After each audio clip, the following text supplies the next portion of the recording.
Well, the fiancé of Saudi journalist Jamal Khaskshoggi, who was killed, is now speaking out. Turkish authorities say Khashoggi was killed after he went into the Saudi consulate in Istanbul, going in to get some marriage documents. Well, his fiancée was one of the last people to see him alive. She tells a Turkish broadcaster he was worried about going to the consulate, but what happened was unthinkable. I tried to think positive things. It has never crossed my mind that such a thing could have happened. Never, never. Not even 10% of the facts that we learned 25 days later came to my mind while I was waiting there that day. Yes, U.S. President Donald Trump invited me to the United States during the first days of the process, but his statements had very short time periods in between, and they were contradictory. Well, now to developments in that case. A senior Turkish official tells CNN that 18 Saudis are being investigated on the charge of intentional homicide. Turkey is seeking their extradition, but the Saudi foreign minister says that's not going to happen. Well, let's get more details from our Nick Robertson in Istanbul. And Nick, while the Saudis say they're pursuing their investigation of 18 suspects, Turkey's president is not happy with how this is progressing, demanding to know who ordered the killing. Yes, and what he's saying is that Turkey has jurisdiction because the murder took place in Turkey, that Turkey's courts are perfectly capable of trying this.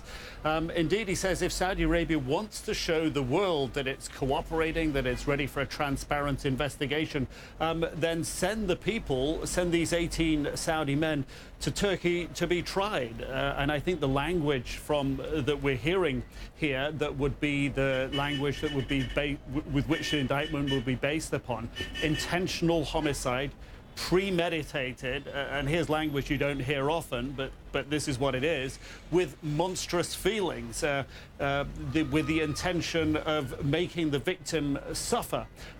It really gets to that point that Turkish officials have been saying all along, that Khashoggi wasn't killed accidentally, that he was intentionally murdered, that it was murdered in a brutal way after he'd been tortured. So the indictment really adds up to that. And with the pressure coming from the Turkish leadership here, from President Erdogan, calling for exactly as you say, calling to find out, to know from the Saudis, where is Jamal Khashoggi's body? Who is this collaborator that these men in your detention say they handed this body over to? But what we're hearing back from the Saudi officials, and we heard this from their justice minister last weekend, saying that they have jurisdiction over this, that these are Saudi nationals and in detention in Saudi Arabia. This is their jurisdiction.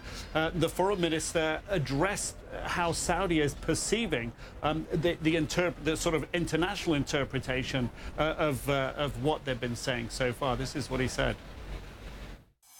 We have tried to share the information that we have obtained with the public, but unfortunately there has been this hysteria in the media about Saudi Arabia's guilt before the investigation is completed.